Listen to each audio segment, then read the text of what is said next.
Muito bem, mais uma vez estamos aqui após para o nosso estudo do Evangelho, a luz da doutrina espírita. Muito boa noite a todos, boa noite, minha velha. Boa noite a todos, boa noite, Rita. A nossa leitura da noite inicial está no livro Trovas, que chama Rimas Singelas, é do Juca Muniz.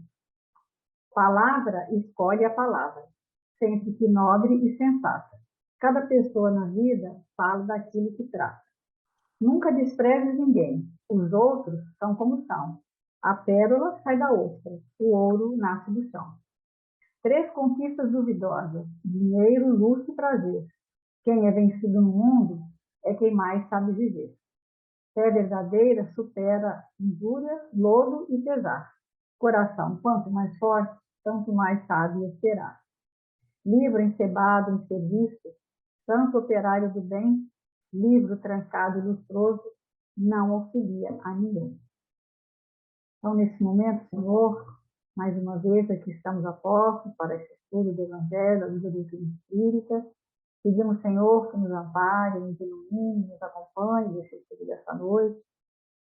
Que os espíritos amigos, mentores do Centro Espírita Francisco de Assis, nossos mentores individuais, possam também nos amparar, nos envolver, trazendo para nós essa serenidade, essa paz, mas principalmente, Senhor, que possamos sempre colocar em prática, colocar no nosso dia o Evangelho de Jesus, para que possamos ser testemunhos vivos da sua palavra, dos seus ensinamentos.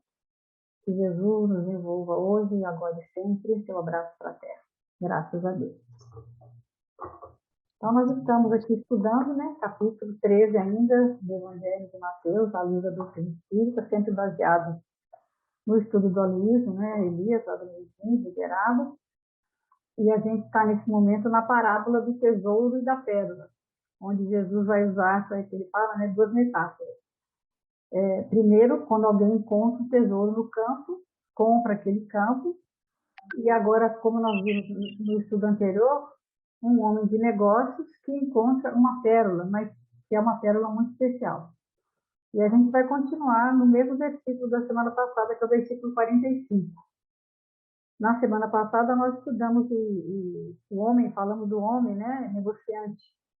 E ele fala, a gente não pode ter um entendimento literal, que seja esse homem negociante, porque Jesus não se refere necessariamente ou propriamente a um empresário, um revendedor, um comerciante, alguém que trabalha na bolsa de valores. Esse homem negociante que a gente viu, em grego, é o anthropos emporos. Refere-se àquele ser humano, à mentalidade em si, burguesa moderna. Embora Jesus tenha falado lá na antiguidade, ele está falando para a posteridade. E ele está lá naquele contexto do século I, do Império Romano, da Palestina, mas o Evangelho sempre está falando, é palavra de vida eterna, então ele está sempre falando para qualquer época. Seria para aquela época, mas para nós também. E esse versículo também, ele fala que é muito útil para os nossos tempos, porque esse personagem, esse temperamento que Jesus está descrevendo, é muito importante para a gente reconhecer esse homem moderno, esse homem burguês, que infelizmente nós ainda somos, a gente não superou, a gente já falou, que nós estamos ainda na burguesia. Não aquela burguesia da Idade Média, mas que ainda não somos homens contemporâneos. Ainda temos essa mentalidade consumista da mesma época, de priorizar o ganho monetário, supervalorizar consumo, estar constantemente medindo, A gente está sempre falando, o custo-benefício das coisas, estamos sempre procurando sempre mais conforto, sempre material. E isso é o que a gente, infelizmente, ainda seja qualquer um, seja assalariado, professor, operário, engenheiro, qualquer um de nós tem essa mentalidade e sempre pensando dessa forma prática, dessa forma objetiva, essa sociedade que ele chama de racionalista, onde sempre o cálculo vem em primeiro lugar, em detrimento do sentimento e do coração. A questão da competitividade, do individualismo, todo mundo é visto como um concorrente, então a gente está sempre disputando uma vaga, até estacionamento no shopping. A gente ouve falar, né, ainda, você ainda ouve falar pessoas que disputam esse tipo de coisa, o lugar no supermercado. Ele ainda dá o exemplo, né, das pessoas que ficam, o marido fica numa fila, a esposa fica no outro, a gente vê isso muito no mercado ainda, né? Então, Jesus está falando naquela época, mas para deixar um recado para o amanhã.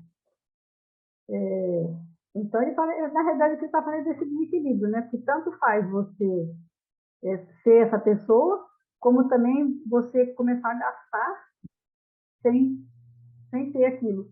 Então, na realidade, tudo na vida é equilíbrio, né? A gente pensa nessa questão do...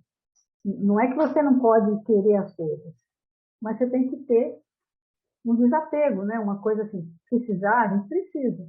Mas quanto isso vale para você? O que você está disposto a sacrificar por isso? Né? Então, é lógico que tem uma sociedade que precisa ter consciência. Mas o Uma personagem... vez desculpe, pode terminar. Não pode falar. Não, porque eu vi uma entrevista, eu já até falei isso num dos nossos estudos, mas só para lembrar, né, porque é esse homem hoje que a gente continua sendo, né, que ele fala que 3 perguntas são fundamentais para a gente saber na hora de consumir.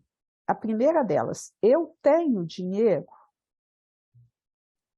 A segunda, eu realmente preciso disso? E a outra, eu preciso disso agora, né? Então, quando você consegue dosar o consumo através dessas 3 perguntas, então você vai ter mais possibilidade de acerto na sua vida sem consumir aquilo que realmente não é necessário e muito menos necessário naquele momento, né? Sem se deixar embalar assim, pela onda, né, de todo mundo.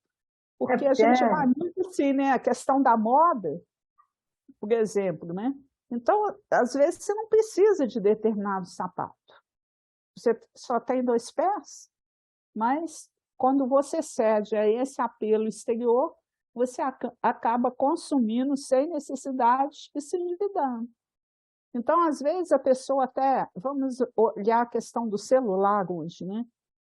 E cada vez mais tem aparelhos mais modernos e tudo. Mas, às vezes, você se endivida, adquire um crédito, né? Usa o cartão, aí você fala assim, 10 vezes. Mas em 10 vezes é muito tempo. E, às vezes, aquele objeto do seu consumo nem vai atender uma necessidade sua.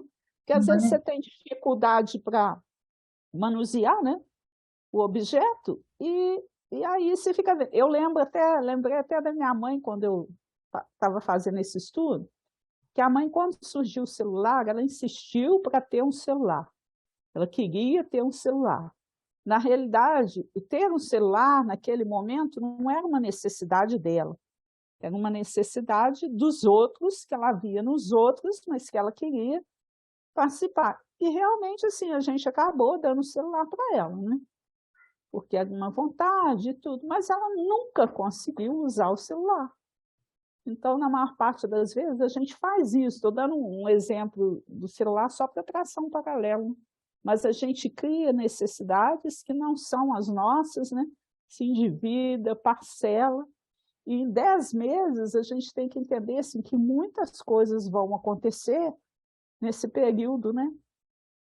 De 10 vezes, que podem surgir outras necessidades, na realidade, que são reais para você, e aí você já precisa, né? gastou com outra coisa. E você já está comprometido com aquilo que não é uma necessidade realmente sua, né? E outra questão, tipo assim, é uma forma de você poupar e se disciplinar, tipo assim, ó, eu quero comprar um determinado objeto, ele custa lá R$ 100. Eu posso ir lá, pagar 150 nele e pagar 10 prestações de 15. Mas e se eu pegar e falar assim, não, eu posso esperar 10 meses? Aí eu vou guardar, todo mês eu vou guardar. Quanto eu posso tirar do meu dinheiro todo mês e colocar num lugar? Então, eu tiro R$ 10 por mês, daqui a 10 meses eu compro ele por 100. É só uma questão de matemática, né? quanto tempo demora para você juntar aquele dinheiro e colocar dentro de um projeto, de uma perspectiva de compra. Que aí você consome de uma maneira mais lógica, menos, senão você fica pagando juros, pagando. E e aí depois que você se endividou, aí você tem que trabalhar, é o que ele fala, né? Esse homem, ele tem que trabalhar cada vez mais, porque ele quer cada vez mais, e aí ele se endivida, ele tem que trabalhar mais, e entra nesse ciclo vicioso. Mas aí o que ele está falando é que esse personagem da parábola, ele faz uma coisa que Jesus está feliz com ele. Jesus apresenta esse personagem como compondo uma cena, né? Que ele vai conseguir o reino do céu. Quem quer ele? Por quê? Porque ele vai achar a pérola, né? Jesus está entusiasmado com ele, porque ele encontra uma boa pérola. Então, ele já não é qualquer empório. Ele é um empório, é um homem moderno e burguês, mas que caiu em si, e descobre que existem outros tesouros, outros valores, além daqueles que ele está vendo ali em volta dele. Então, ele fala, né, dentre tantos homens modernos, existem alguns que se destacam justamente pela capacidade de perceber. Aí ele dá o exemplo, né, do Zaqueu. Zaqueu era um homem prático do mundo, um grande negociante, contabilista, trabalhava para a Receita, né, fazia cobrança, até era malquisto, né? E dava com o tesouro do imperador, né? Com tributação de renda. Então imagine como ele deu um giro, né? De repente ele resolve subir, e também aquela subida do sicômoro, né? Quando ele sobe na árvore, significa o quê? Que ele entendeu, né? Que ele percebeu essa riqueza, esses valores transcendentais, que vai além daquele que ele contabilizava. E o Mateus também, que era funcionário, né, do fisco romano, era um contador também fiscal, tido como publicano, mas quando Jesus passa e chama, ele simplesmente fecha a gaveta, né? Tão bonito isso, né? Aí eu fico imaginando como que Aquele, Jesus chamaria, né? o Se a capítulo, gente... é um seriado, né? Desse tipo Chosen, The Chosen, tem o capítulo que eles mostram, o episódio que eles mostram Jesus chamando, é muito bonitinho. O personagem, o ator que faz, né? Bem assim, certinho, assim, bem Mateus mesmo. E aí ele simplesmente assim, fecha todo mundo fala, mas onde você vai? Onde você vai? Né? Quer dizer, é quando parece que é um estalo mesmo, né? Que dá, ó.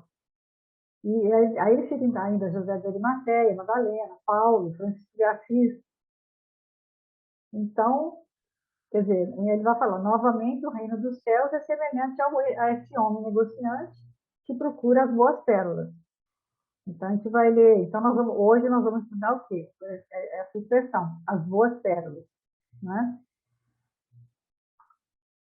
E ele vai usar o grego, né? Vai lá no grego, que kalos é um adjetivo daquilo que é bom e precioso. E margaritas é a pérola, né? É o nome dessa substância valiosa.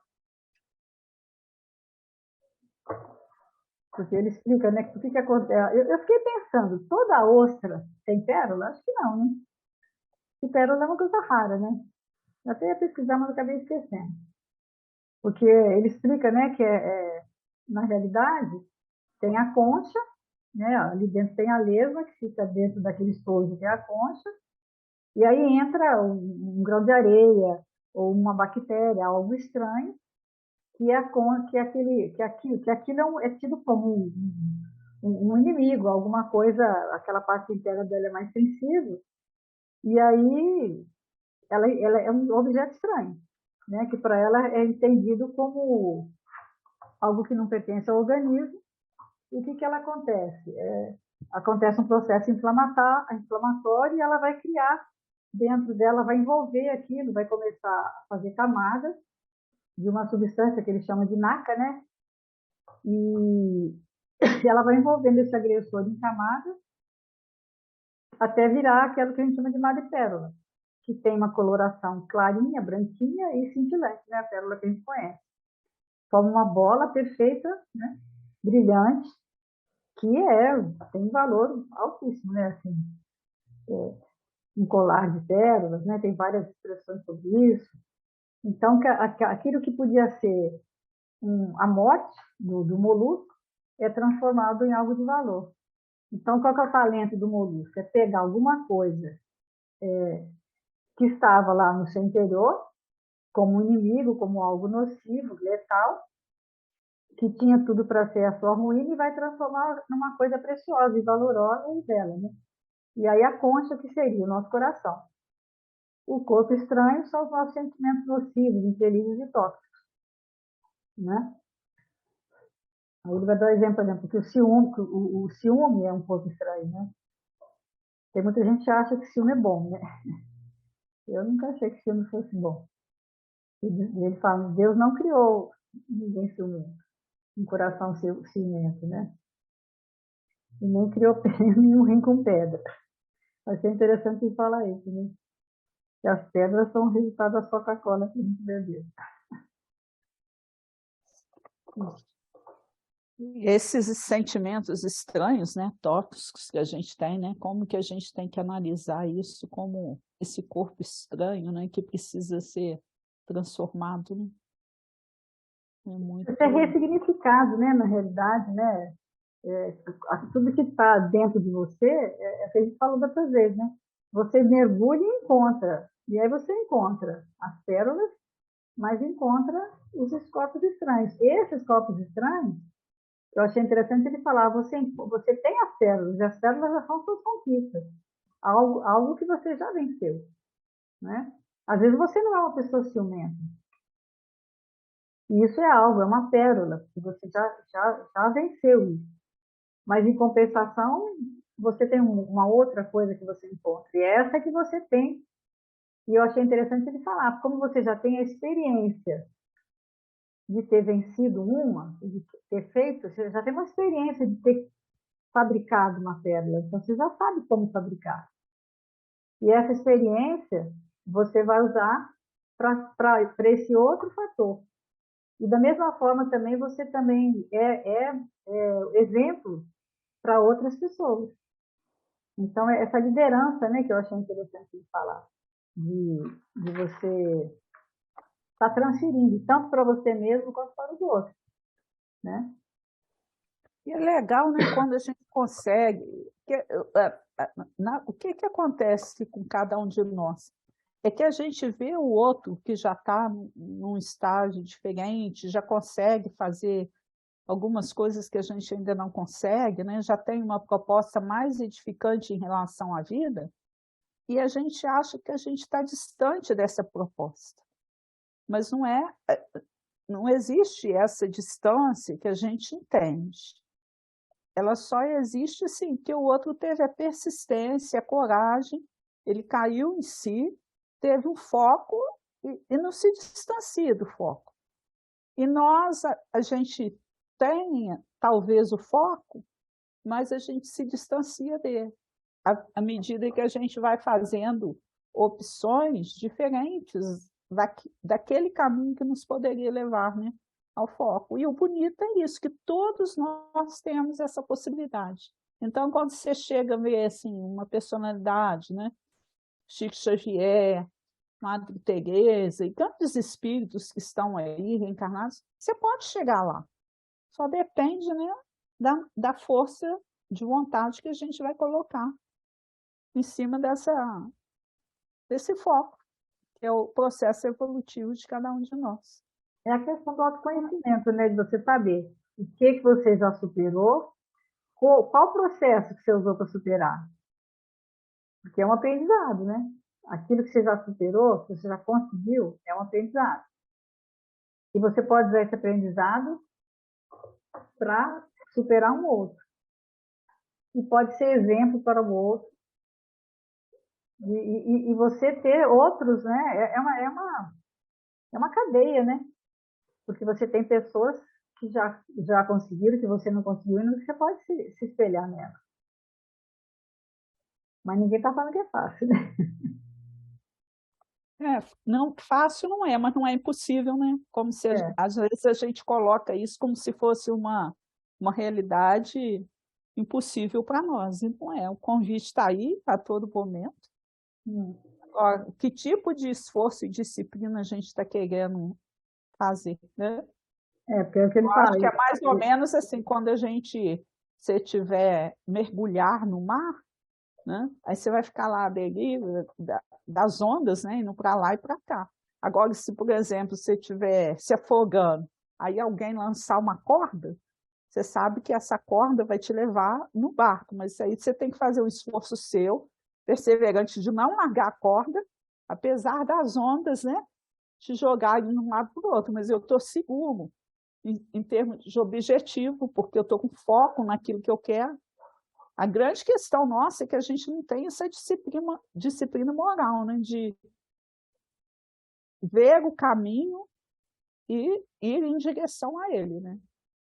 Com uma corda, com uma persistência assim, grande, né? A gente se desvia um pouco aí na trajetória. Ele até cita, né, a questão 919, né, dos Espíritos, aquela famosa questão de Santo Agostinho, todo dia de noite você faz essa reflexão, né, que você fez contra você mesmo, contra outro e contra Deus.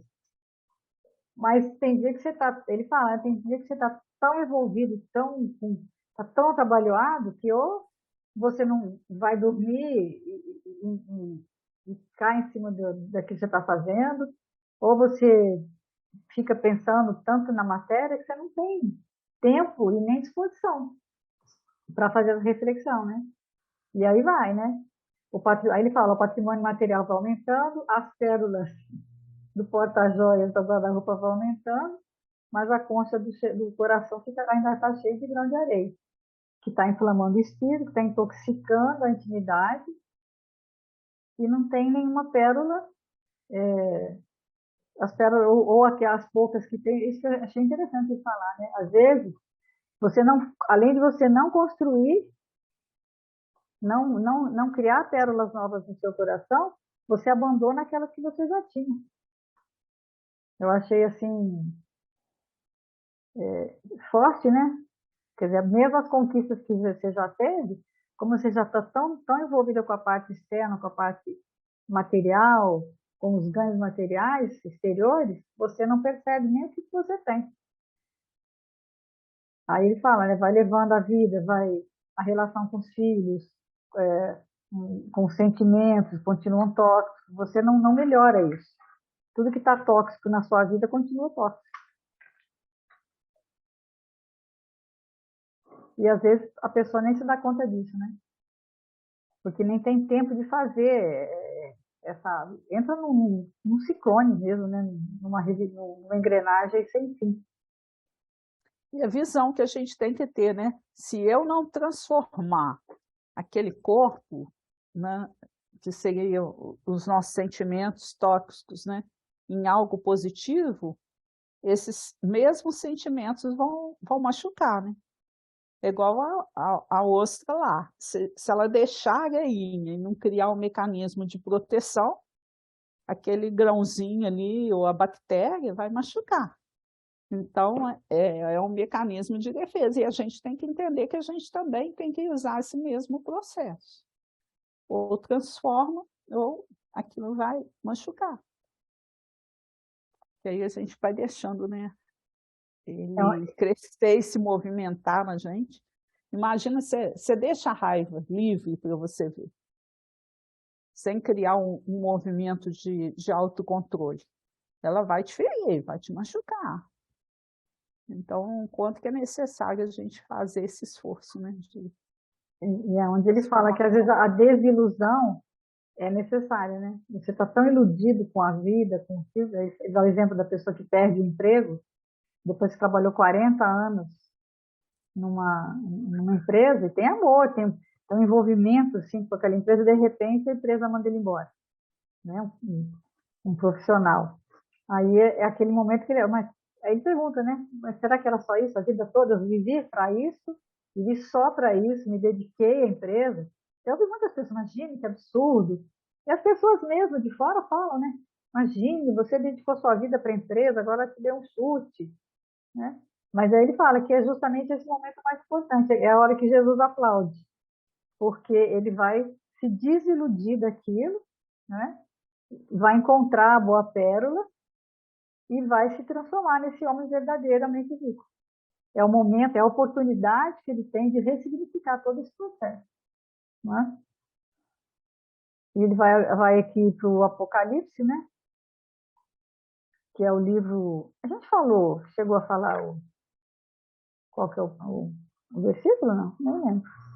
É 21, 21. É 21, Apocalipse 21, 21. Que é João Evangelista fala através das revelações que ele tem desse homem de negócio, né? Vai falar também das pérolas, descrever uma cidade 12, celestial, né? Aqui, ó, as 12 portas são 12 pérolas, e cada uma dessas portas de uma só pérola. A praça da cidade é de ouro puro como vidro transparente.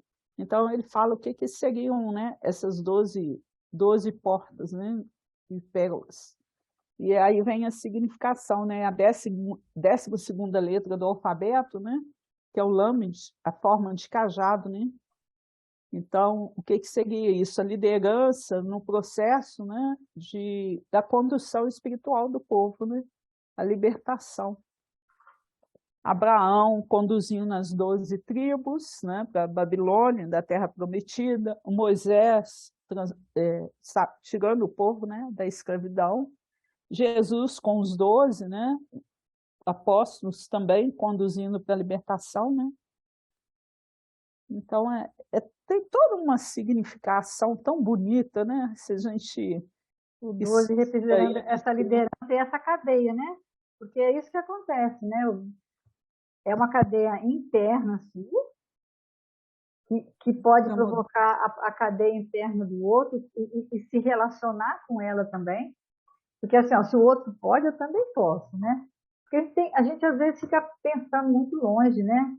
E fala assim, mas isso é porque era Jesus, isso é porque era Francisco de Assis, isso é porque eles eram espíritos, né? Não, mas todos nós temos as oportunidades, são as mesmas, e os desafios também são os mesmos, e a nossa capacidade também. A gente essa baixa autoestima que às vezes a gente tem, que é problemática, né? A gente achar que não consegue.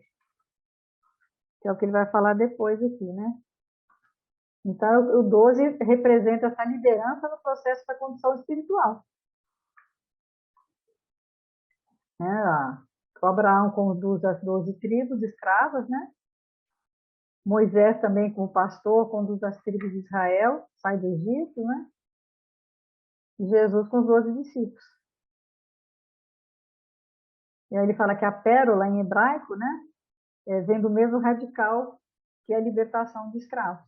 Libertação do jubileu, que os escravos eram libertos de 7 em 7 anos.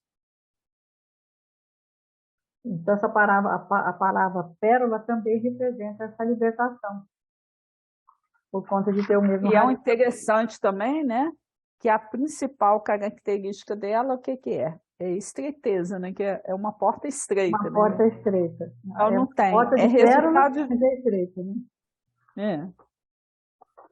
Ela é um tesouro, né, mas para você conseguir esse tesouro, existe uma estreiteza aí que você tem que ser trabalhada, né? É um processo muito doloroso, difícil, de muita dor, mas que vai trazer um grande benefício, né? Uma grande libertação para você. Cada vez que eu transformo um sentimento do meu coração, eu abro uma porta nova, né? Para a minha libertação. Então, cada sentimento ruim que eu trabalho, eu estou me libertando, né? É adquirir mesmo o nosso sentido de humanidade, né?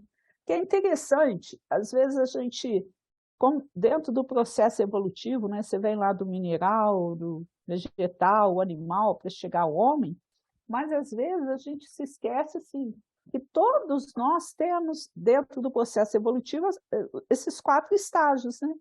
Mas nós chegamos a um estado de humanização, que seria, eu acho que a volta da unidade, a presença da unidade divina em nós, né? Mas o que acontece? às vezes a gente está agindo lá com um mineral. E Só com a lei da atração e atração e repulsão. só Tem a agindo daquela sensibilidade, nem a maneira, sensibilidade do vegetal tem. nem a sensibilidade ainda do vegetal, e muito menos o animal, né? E o homem está ficando, é uma coisa distante, porque você vê algumas pessoas, assim, de maneira geral, agindo como animais mesmo. Ainda está agarrada lá, né? Ou endurecida como um mineral dentro do processo e sem modificação, sem abertura para mudanças. Então, quanto que a gente tem que... É aquela pessoa que ainda nem enxergou que precisa fazer isso. É difícil, né? Porque o interessante é que, e às vezes, depois que acha que tem que tirar. E eu achei interessante ele dizer que não é uma questão de expulsar, não é? É uma questão de neutralizar, de transformar. Não é que você, porque a ostra, ela não pega a areia e joga fora, ela não cospe a areia, ela não sai a bactéria, ela envolve, ela neutraliza, ela transforma. Eu acho que esse que é o processo que a gente tem que fazer. Eu me lembro que, me lembrou muito uma história, que há muitos anos atrás, eu tive uma decepção com uma funcionária minha e tal. E aí, enquanto eu fiquei, assim, remoendo, sabe, aquilo que ela fez comigo, que eu fiquei triste, que eu fiquei magoada com aquilo, aquilo foi me fazendo mal, porque eu não podia nem ver na rua, eu não podia passar por ela. Aquilo, eu tinha feito assim. Depois eu fiquei. Hoje em dia eu tenho essa conclusão que, na realidade, eu esperava que ela me devolvesse o bem que eu fiz para ela. E não, entendeu? Não é que eu fiz por interesse, mas eu fiz de coração e depois ela me devolveu de outra forma. Mas era a questão dela e não minha, né? Só que aí eu fiquei com aquilo, tudo aquilo ficou dentro, aquilo me fazia um mal danado. E aí, depois, nessa época nem era espírita, depois com o espiritismo, com o estudo do espiritismo, aquela coisa toda, eu comecei a procurar entender, que essa que é a questão. Entender aquele sentimento. Aí eu transformei esse sentimento dentro desse entendimento que eu tive, por que ela fez aquilo, como é que a mente dela raciocinou aquilo. Aí eu passei a ter uma tranquilidade minha. Nem era dela, não tinha nada a ver com ela, porque acho que ela nem lembrava mais de mim, sei lá. Mas eu ficava com aquela coisa no coração. Então, isso que faz mal. Mas se você muda esse sentimento e começa a ter um entendimento, e acolhe o sentimento, é acolher mesmo, né, o sentimento. Aí você vai embrulhando. É lógico que toda vez que você lembra, aquilo ainda te dá um sentimentozinho, né, estranho. Mas já com um outro olhar, com uma outra forma de pensar daquilo. Não mais com raiva com ideia de que não quer mais ver, né? Hoje em dia até já pode você transforma o ódio em compaixão, em misericórdia. É. O ciúme você vai transformar em companheirismo, a paixão você vai transformar, né, naquela amizade fraternal. Então tem sempre a direção que você está dando àquilo que você tem. É isso que faz a diferença, né, para se tornar apego. E cada vez que você faz isso com um sentimento, ele vai te impulsionar a fazer com outros. Isso que eu acho bonito. E se a gente analisar a vida da gente no dia a dia, quando eu estou focada numa coisa que é boa, num ideal de belo, eu consigo ir analisando as outras situações que se encontram ali nos nossos desafios diários com o mesmo olhar, né? Então, uma vez que você conseguiu exercitar a compaixão, aí a compaixão vai ficando maior. E com aquela que você teve naquele momento, você pode, como você aprendeu a ter, nesse caso, quando surgir um caso parecido, você já sabe usar ela. Já sabe usar de uma maneira, né, positiva. É aquele negócio que brilha, né? Vai brilhar. Então aí fica, mas tem que brilhar por si mais só. fácil. Mas vai brilhando, aí quando você tem uma luzinha, né? Vamos imaginar assim, o que ela vai te ajudar a perceber? O outro lado da escuridão. Então, isso aí, né? Ainda tem uma escuridão a ser vencida, mas a luzinha está ali. Verdade. Agora, se permanecer só na escuridão, aí não tem jeito, né? Aí fica muito complexo, né? A gente tem que aprender a olhar. Verdade. Agora ele comenta, né, uma passagem, né, de Paulo aos Hebreus, quando fala assim: e fazei veredas direitas para os vossos pés, para que o que manqueja se não desvie inteiramente, mas antes seja sarado.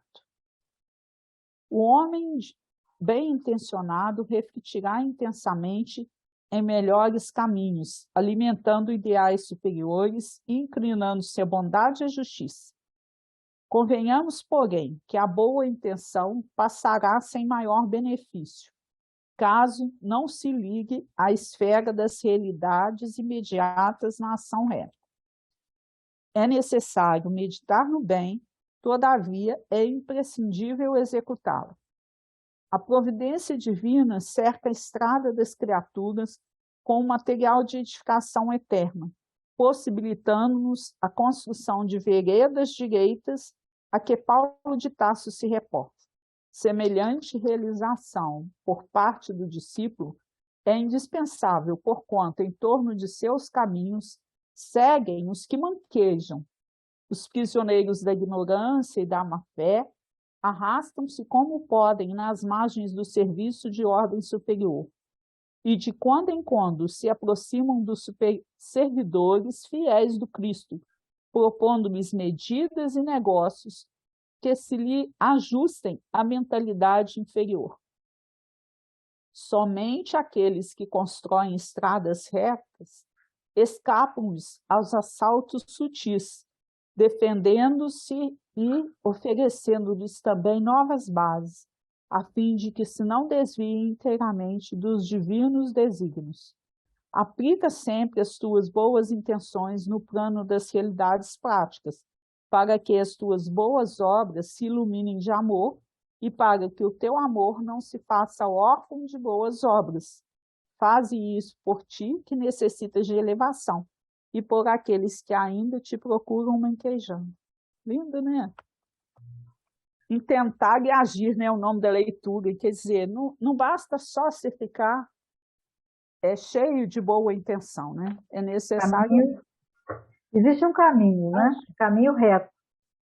Só que a gente acha assim, não, vou dar uma voltinha aqui, acho que por aqui é melhor e tal. E depois, igual, né, quando você me lembra sempre muito dessas questões, quando você vai num lugar e liga o GPS, né, liga o Waze, o Google, né, Maps, e aí vire, aí tem lá, quando tem a rotatória, aí você pega a rotatória errada, você vira a primeira direita, depois da rotatória, você vira a esquerda, aí ele já tem que te corrigir.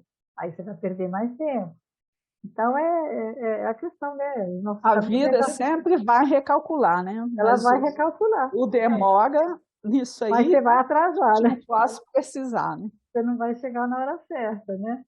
Aí ele fala, né? Quando os sentimentos andam numa estrada torta, esburacada, cheia de pedra, de tropeço, acontece acidente. Aí a gente vai se machucar, não vai ter jeito, né? Em relação aos ensinamentos de Jesus, eu estou igual ao GPS, porque ele fala assim, a 300 metros vira direita. Aí a Zelinha aqui sabe calcular 300 metros. Estou sempre tomando um atalho errado. Eu acho que em relação aos ensinamentos cristãos também eu estou fazendo muito isso, sabe? Tomando o caminho tortuoso aí. E às vezes a gente sabe, né, que o caminho, que aquilo ali não vai te levar num lugar seguro. Mas a gente, o orgulho, a vaidade, de se querer achar superior ao outro, eu tenho a razão, sabe? Então a gente acaba se perdendo, né? É o que ele fala, né? Não funciona você ficar dizendo assim, olha lá como é que eu ando direitinho na estrada, né? Como a estrada é plana, é reta, né? Você precisa caminhar com ela. É a questão, né? O importante não é a meta. É o que o budismo fala às vezes, né? Não, o importante é o caminho. É você andar. O que você tem que fazer? Caminho. Você sabe a estrada? Qual que é? Você já teve indicação do caminho? Caminhe por ela. E aí é só quando você caminha por ela, por essa estrada reta, que aí as pessoas vão te ver e aí você não precisa falar. Elas vão perceber pela sua atitude, pelo seu comportamento, até pelo seu grau de vibração energética.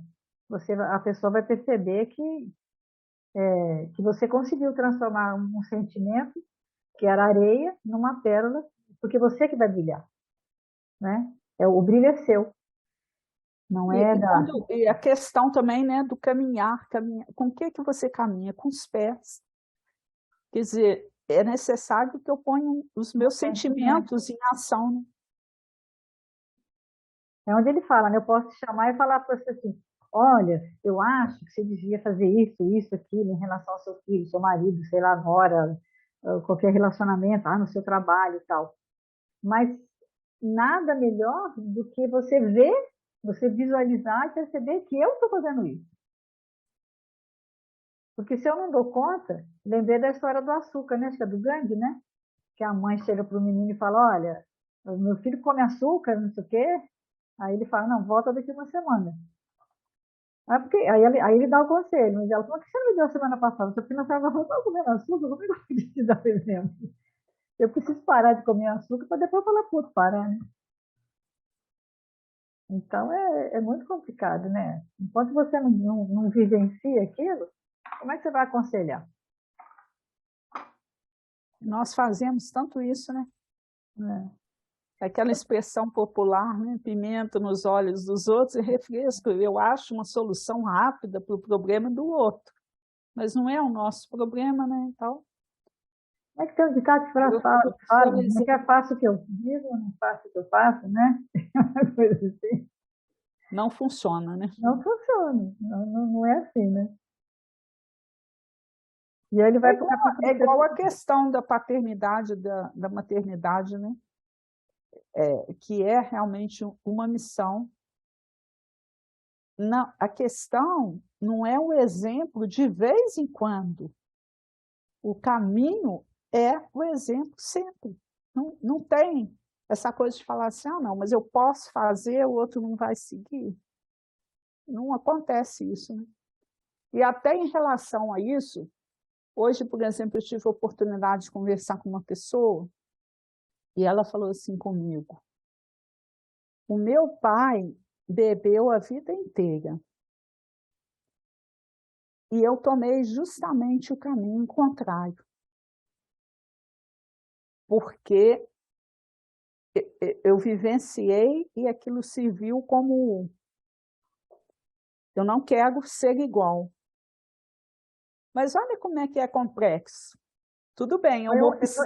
Ele deixou um exemplo negativo que ela copiou, que ele quis o tomar. negativo dele, né? Mas ele falou isso com mágoa. Sabe, a pessoa, quando ela extravasa, ele era assim, mas eu não vou ser assim de jeito nenhum. Então, o esforço que ele vai ter que fazer para vencer isso é muito maior, porque não basta só lhe condenar o fato do pai não ter bebido e aquilo servido de exemplo. Ele tem que encarar aquilo dentro dele, né, como uma luz, mas uma tranquilidade. Da fraqueza do pai, né? Ele tem que entender e a não fraqueza passar do pai. coisa assim, de julgamento, sabe? Ele não fez, eu não vou fazer. Como se estivesse vingando dele, né? Parece mais uma vingança do que um reconhecimento que ele era ruim. A gente vê isso tudo dentro da lei divina, né? Cada um vai traçar os caminhos que consegue. Mas eu fiquei assim pensando, aí eu falei assim, mas eu senti muita mágoa nele a respeito, sabe? Então eu falei assim, que conserve mesmo, né? Que ele consiga ter essa força para isso realmente ser uma mudança. Mas que existe aí um nível de complexidade grande, existe, né? Porque ali é a criança interior dele falando, né? É uma criança ainda falando. ele ainda está amagoado, está lá atrás ainda. Então, ele tem que trazer para a vida adulta dele essa mágoa, ressignificar, reembrulhar, embrulhar para o presente mesmo, né? Fazer um embrulho bonito e deixar. Mas mesmo assim, ainda está lá, né? A gente sabe quanto é difícil tirar. Que ele vai dar outros exemplos mais pesados disso, que realmente são, com certeza, embora a gente nunca tenha passado por isso, ou assim, de uma forma mais clara, mas é uma coisa que fica, não dá para você esquecer, né? Esse exemplo que ele vai dar agora, do mar, é uma coisa também que eu já pus em algum estudo, eu acho esse texto fantástico, né? Que é o livro Pão Nosso, capítulo 79, o Márcio e os discípulos. Entendeu? Eu gosto muito desse texto também. Eu também. E de mexe eu leio Tudo, ele. que é uma carta também de Paulo, né, aos Filipenses, né? Tudo posso naquele que me fortalece. Então, sempre a gente vai poder se fortalecer no Senhor, mas olha o que a gente faz agora, né? O discípulo aplicado assevera, de mim mesmo nada possuo de bom, mas Jesus me suprirá de recursos segundo as minhas necessidades. Não disponho de perfeito conhecimento do caminho, mas Jesus me conduzirá. O aprendiz preguiçoso declara: não descreio da bondade de Jesus, mas não tenho forças para o trabalho cristão. Não, sei que o caminho permanece em Jesus, mas o mundo não me permite segui-lo. O primeiro galga a montanha da decisão. Identifica as próprias fraquezas, entretanto, confia no divino amigo e delibera viver lições. É o que a gente tem que fazer, né? Entender nosso próprio momento de indecisão, né? Mas identificar essas fraquezas que a gente tem, mas confiar, né? Que tudo a gente pode naquilo que nos fortalece, né? O segundo estima o descanso no vale fundo da experiência inferior. Reconhece as graças que o mestre lhe conferiu, todavia prefere furtar-se a elas. O primeiro fixou a mente na luz divina e segue adiante.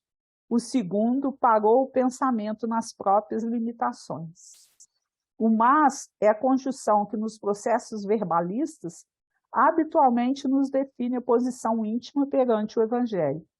Colocado à frente do santo nome, exprime-nos a firmeza e a confiança, a fé e o valor. Contudo, localizada depois dele, situa-nos a indecisão e a ociosidade, a impermeabilidade e a indiferença. 3 letras apenas denunciam-nos o rumo. Assim recomendam meus princípios, mas Jesus pede outra coisa. Assim aconselha Jesus, mas não posso fazer.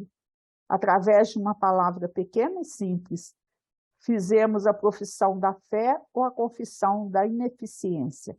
Lembremos-nos de Paulo de Tarso, não obstante apedrejado e perseguido, conseguiu afirmar, vitorioso aos filipenses: tudo posso naquele que me fortalece.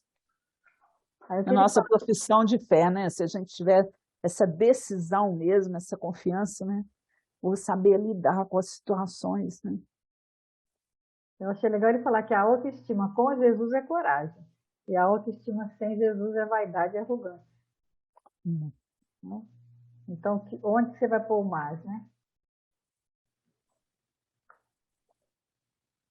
E a coragem, o que é o significado da palavra coragem, né? É agir com o coração. Olha que interessante quando a gente consegue fazer isso, né? Agora, sem Jesus, é arrogância, né? Se achar que dá conta sem ele. É uma das maiores ilusões que a gente tem, né? De achar que vai dar conta sozinho. E no processo evolutivo, nós estamos aí, né? Precisando uns dos outros, né? Sendo exemplo, aprendendo com o outro e ensinando. É isso aí. É que ele fala, né? Se vier o meu nome, depois o mais, em seguida Jesus, tudo bem. Mas, se vier o nome de Jesus, depois o mais, e em seguida o meu nome, tá ruim. que é as desculpas, né? Ah, Jesus é maravilhoso, Jesus é bom, tudo é certo, mas eu não, né? Eu não aguento, vou deixar para a próxima encarnação. Ah, não, aquele mimimi, né? Mas se você diz, não, eu realmente tenho dificuldade, mas com Jesus eu vou. Porque na realidade, né, tem até uma meditação que é legal, que a gente faz assim, num primeiro momento a gente imagina uma passagem de Jesus, qualquer uma. Assim, imagina uma passagem de Jesus, você coloca na sua mente. Aí depois você, aquela sensação de estar com Jesus, você traz para o seu coração no segundo momento. E num terceiro momento da meditação, você faz assim, você imagina, começa a imaginar todas as dores do mundo, alguma tragédia, as pessoas que estão nos hospitais, nos asilos, as dificuldades, alguém que está com problema de saúde, todas as pessoas que vierem à sua mente,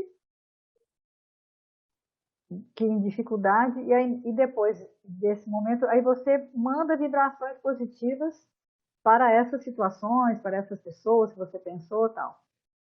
E quando termina, a gente fica, você pensa assim, bom, eu vou estar esgotada, né? Porque eu dei minha energia toda. Não, na realidade, o que você doou foi a energia que você absorveu pensando em Jesus, né? Através dele. Então, tudo que a gente realmente tem não é nosso. Tudo aquilo que a gente consegue fazer é porque Jesus, através de Deus, né? Como se Deus cede a Jesus, Jesus cede a nós. Então, nada é nosso, nada nos pertence. Então, tudo que a gente faz em nome dele. O que a gente faz em nome dele, não tem por que nos desgastar, porque a energia é dele, não é nossa. Essa meditação é bem legal, eu já fiz ela algumas vezes. Então, transformar esse sentimento, né, que ele vai falar, é onde ele faz tudo. Aí ele vai falar da perda do filho, né, que a perda de um filho é o convite da vida, né, para que transforme essa qualidade, um sentimento de qualidade mediana, que ele chama, achei interessante você falar mediano, num sentimento de qualidade superior. Eu não achei, eu não consegui achar, então só tem a historinha dele, né? Eu Eu não achei achei a até o carta livro, mas também. não achei essa carta, né? Não, eu achei o livro, Ah, eu achei palavras sublimes, mas não tem a mas carta dele. A é, carta é, parece que está num reformador de 1936, mas eu não achei ele.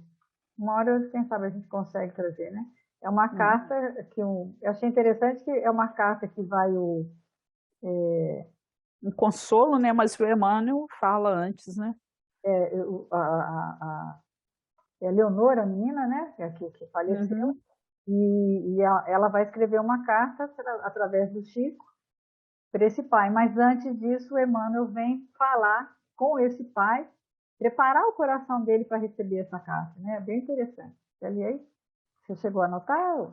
Eu achei Não, a eu carta. notei. Você achou a carta? Você Não, quer a ler carta então? não, achei o texto, achei o capítulo 20, Pérola de Deus. Isso é essa também. Então, não, aí então lê, que eu não achei, não. Eu não Ah, achei o Pérola de Deus, não. Eu só anotei os aspectos. tá. Então, o livro Palavras Sublimes, capítulo 20, Pérola de Deus. Meu amigo e meu irmão, que Deus, na sua infinita misericórdia, acalente o teu coração generoso no seu amor infinito. Esse é o Emmanuel falando com o pai da menina que desencarnou e O que ele está Paulo. nesse sofrimento, né? Que chama Paulo de Deus, o pai da criança. Sei, filho, da profunda tristeza e do amargo abatimento moral que te vem pungindo nas estradas ásperas da existência material. Mas eis aqui, meu irmão, a tua filhinha. Não a veem os teus olhos? Ah, não. Porém, os olhos da alma, a visão psíquica, percebem-lhe a presença.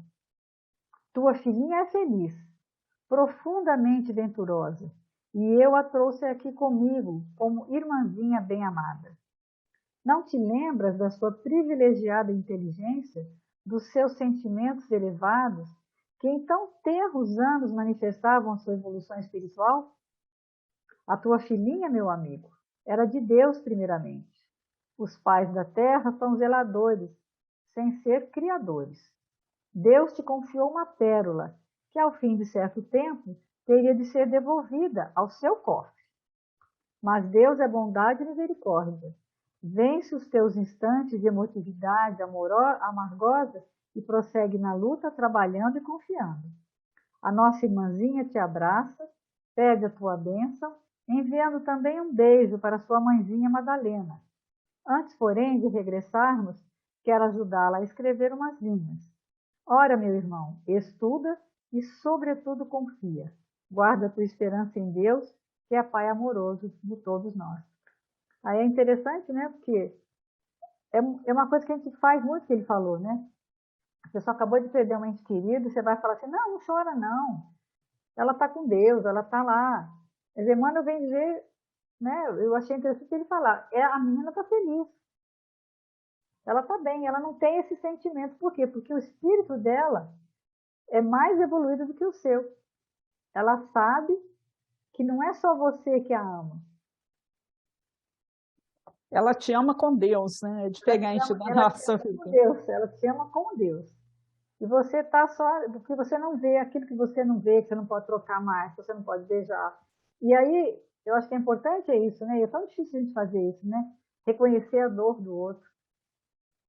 Poxa, você perdeu, lógico que você está sentindo. É lógico que existe um sentimento ali.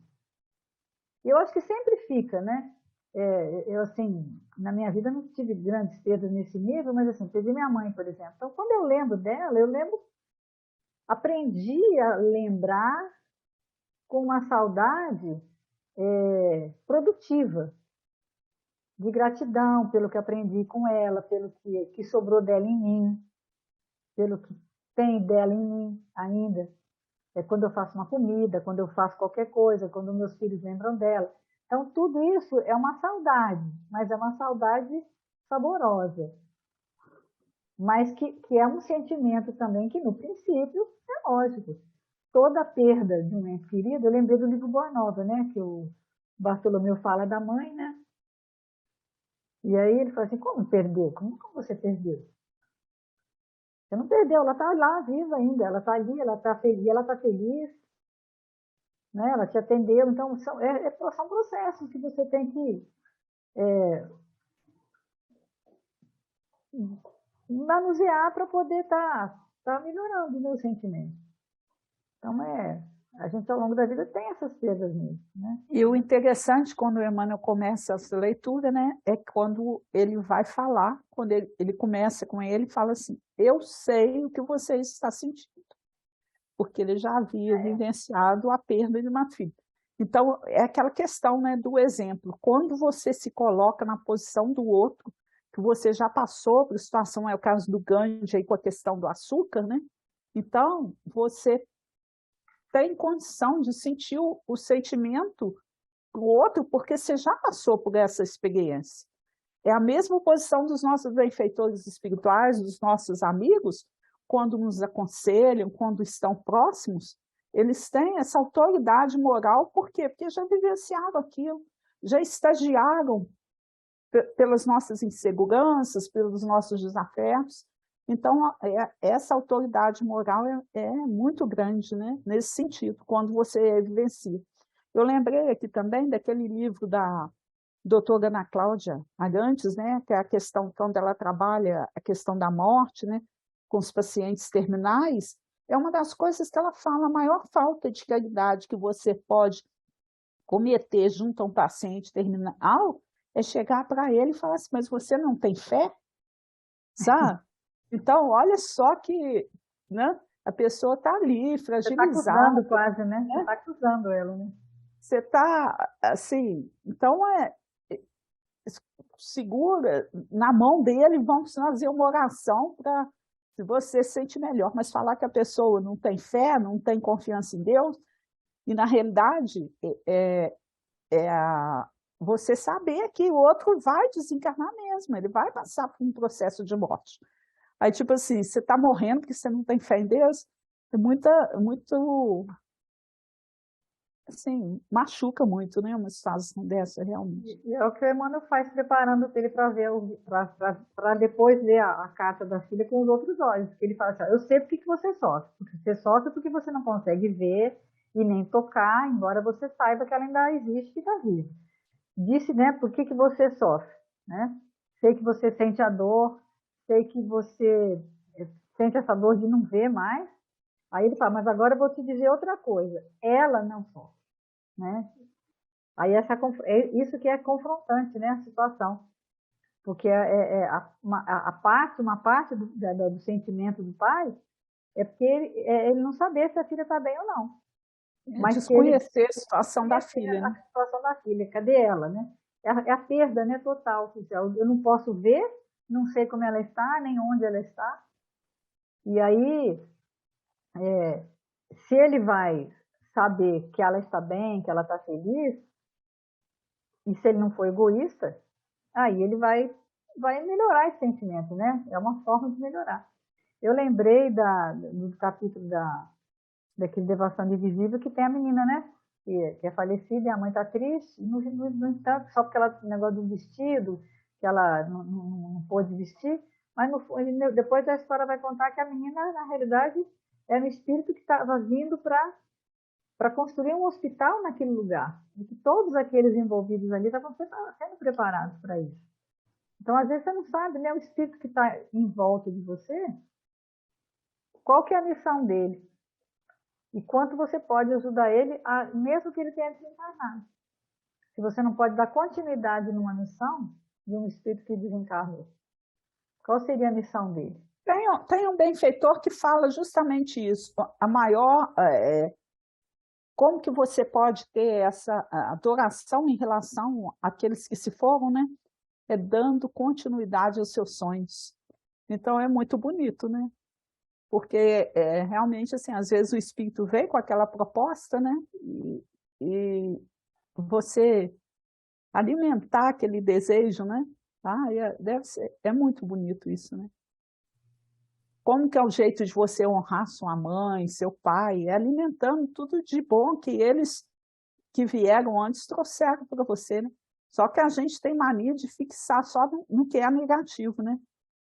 Mas os sonhos, os desafios que eles vivenciaram estão aí. E aí a gente pode dar continuidade a eles, né? É o que Hoje, seria, então, né? nós estamos no nosso horário. Só falar isso aqui, ó, que ele fala três verbos, né? Ora, estuda e confia. Confia. Não só ler, né? É um estudo mesmo, né? Estuda, quer dizer, estuda aquilo que você tem no seu coração. Tem pérola? Tem areia? Como é que você conseguiu essas pérolas? Como que você vai tirar essa areia? Tirar não areia, né? Transformar essa areia, né? Mas eu estou mais preocupado com o quê? Com as pérolas que estão no cofre material, né? Ou a gente tem que fazer essa autoavaliação, confiar, né? E não fazer isso sozinho, que eu achei interessante dizer isso, não fazer isso sozinho. A gente tem como se apoiar, né? E essa saudade que a gente sente, né? E eu achei interessante de falar, se você sente saudade, é que teve amor. E esse é o pagamento, né? Quem chora por um ente querido que desencarnou, a saudade é o preço alto que a gente paga por ser amado. Você é lindo. Bonito, né? Sentir alguém que é tão, sentir algo assim, né, que é tão magnânimo, né? Não pode ser de graça. Achei interessante. Se você tem saudade, se você tem, ou bem, ou quase um apego mesmo ainda, né? Mas você tem que fazer isso de uma forma mais tranquila. Esse que é o recado de hoje. Pode encerrar, que nós estamos passando da hora. Hoje é uma pequenininha, da Alta de Souza, no livro da alma. Se tens fé, não te aflige a noite escura. Ao coração que a lágrima domina, ele estende amoroso a mão divina e abre as portas de paz, risonha e pura.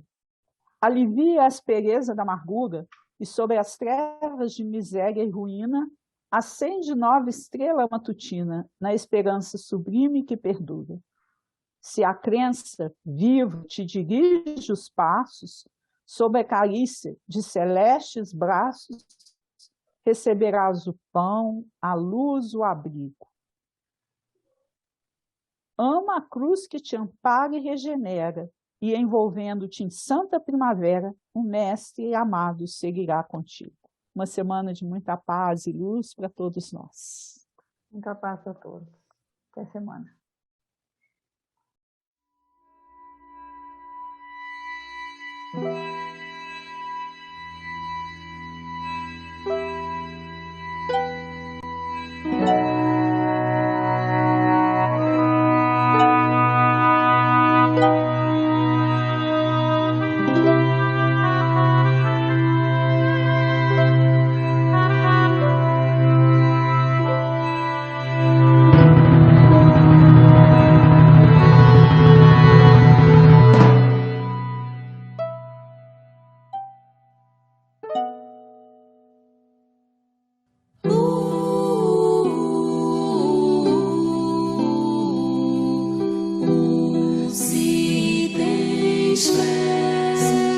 Não te aflige a noite escura ao coração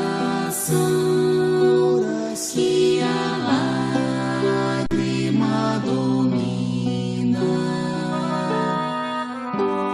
Ele estende amorosa mão divina e abre as portas da paz, risonha e pura, alivia a aspereza da amargura e sobre as trevas de miséria ilumina.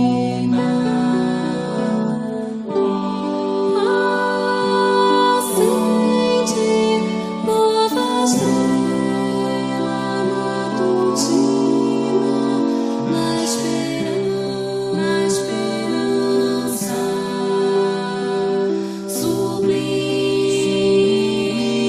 sublime que perdura. Se a crença viva te dirige os passos sob a carícia de celestes braços.